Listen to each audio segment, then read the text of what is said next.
Hi guys, I'm Sam. I'm Yaba. And together we are Ghana Bound. And today we have Russ and Clara, who have recently come over to Ghana, and they're going to share a few of their experiences with us today.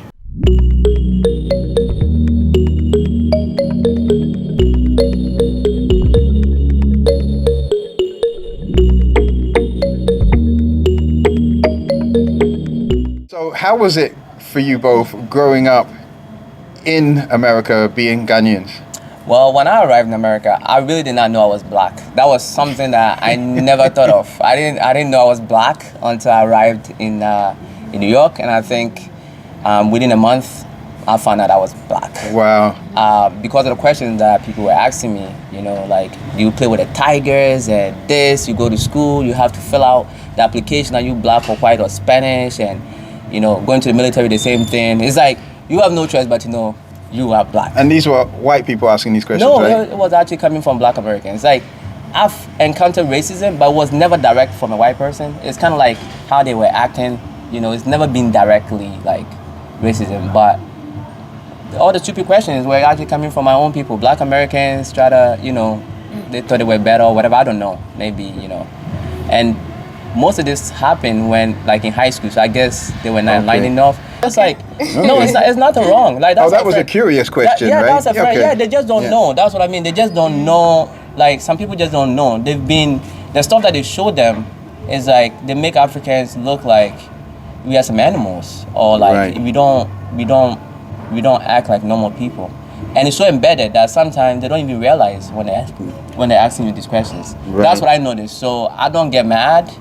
I know it's just from ignorance, and so I get you, because in the UK we have a lot of immigrant groups living together.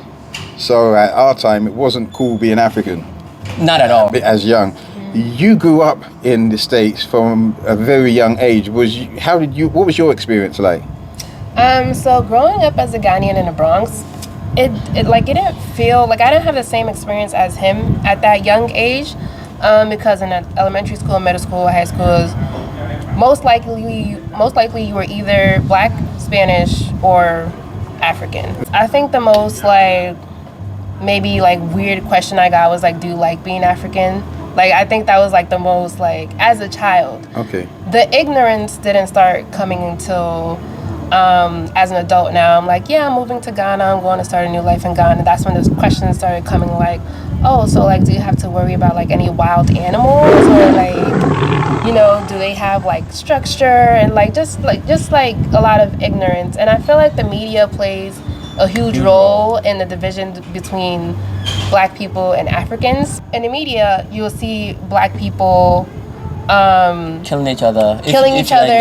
They're gangsters. They speak a certain way. They act a certain way. They're lazy. They're thieves. Whatever. All the negative that's connotations. What the media proposes. That's what the Africans. That's what the Africans. That's what people in Africa. That's what we see. Oh, totally. Right. So as a Ghanaian, when you're growing up, your parents will tell you oh, don't hang out with the akata. Akata, that was the word. that's what they call black people, and it's What's the literal translation for that? Akata. I'm not sure, but it means a black person. It's a name that they use. Well, I can't say. New York is I think that's when I first heard that word. Akata is given to a black person who is doesn't work, is in gang banging. Somebody who's just not living life as you're supposed to for an African parent. So Akata is a black American person that is they don't do their schoolwork. When you hang with them, your life is completely ruined. So akata is something that they keep emphasizing. And our parents, what they hear is the news and all that stuff. What you're gonna hear is black people gangbangers this, and you never hear black Americans who are doing good, like Tyler Perry and all these people. You don't hear about them. Oprah, everybody knows Oprah, but the people who are actually doing good, you don't hear about them. It's positive. It's just the negative. Right. And the black Americans in America, what they see is kids will crash your call with big stomach and flies on their head and stuff like that. Everybody needs charity here. Until actually our Coachella. Shout out to the Coachella guys. Our Coachella came about and all this Instagram and all that, and now people are saying, oh, that's what there is so many black people coming now, because mind blown, whoa, what's going on? We've been lied to all these years. Oftentimes when people travel to Africa, it's talk about it in a sense of like, oh yeah, I went to go do charity work, or I went to go do like I went to go help out these starving kids or something. Like it's never like you know, I went to Africa and it was so beautiful, and this is what I experienced. It's always like I went to go help. Oh, okay. Yeah. Okay. And then what about the police interaction over there? Police interactions with me, I mean, for like black women, it's not as bad as black men. My personal experience, I think I wouldn't be here with you guys today if I didn't have my military ID. I bought my car today. The next day, I had my first police encounter, and I was with her. So the police came up to me, said I ran a stop sign. ID, I should give him my ID card, driver's license, and he was very rude, like just shouting. So I was going to go get I was 19 at the time, going to get my military ID. And then he put his eyes on the gun like, don't try anything stupid. And I was like, whoa. Like, you know, you want me to get, oh my God. You want me to get the license or this is before like all the shootings on the TV. Mm-hmm. Oh, wow. You know, you want me to get my license or, you know, luckily I have my military ID in my pocket, so I didn't have to go there. So I just picked up my military ID and gave it to him because I can't go in the compartment. And everything changed. I'm sorry, sir, this is a nice car. I mean, the military ID, now he got scared and the whole thing changed. And he didn't even want to see my license, he didn't want to see it. And then he let us off, right? That was it. It was crazy. It was How did very that make scary. you feel? It was very scary. We were just talking about it like, if I didn't have the ID, I think, and I had to go in there, I think something could have happened. Okay. So that was one. And then I've been stopped on so many occasions where my military ID, you know, comes to save me.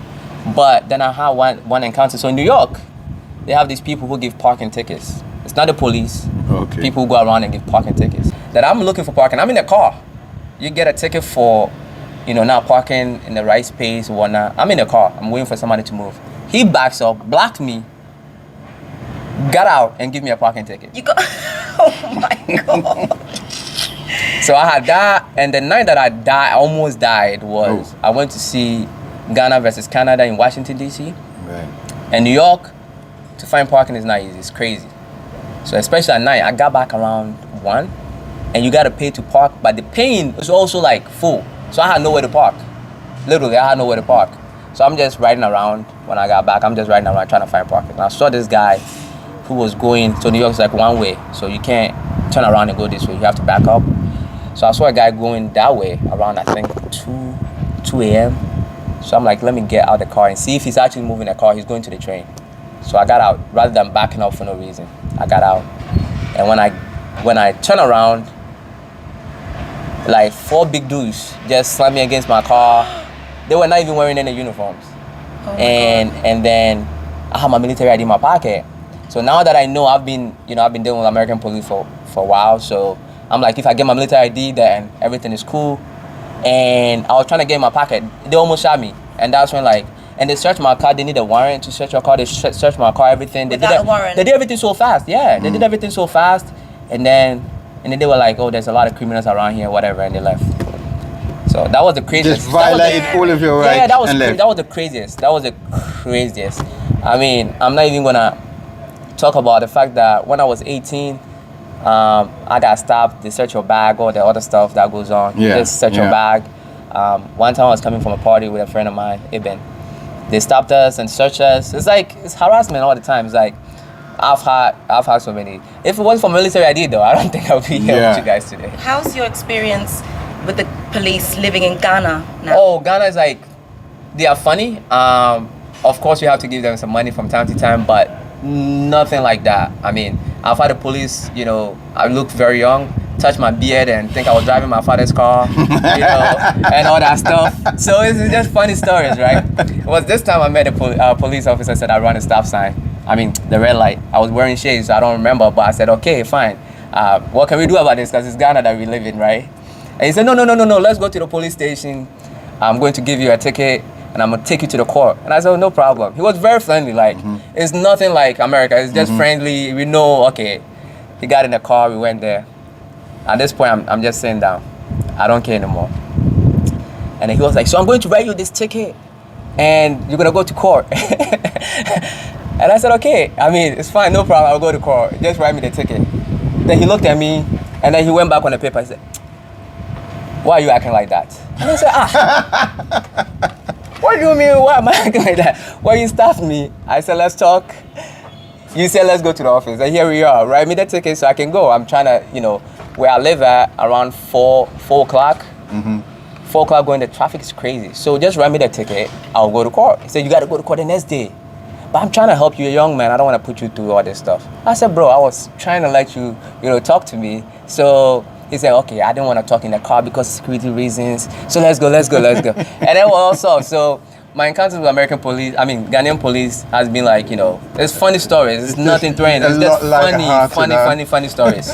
Funny stories to talk about. It's nothing crazy at all. I find it crazy that you drive your car to the police station with the officer. Oh yeah, he's in the front seat. I remember one time when this guy came to bother me on my line, actually. The police came to disturb my work, and then I went there and we had to go to another police station. That guy saw my car and he was like, let's take your car. He sat in the front seat. And I was like, no, get out. He said, boss, why are you acting like that? You can get away with that here. Yeah, it's just, they will be in your car. It's your gas that is spending, Yeah.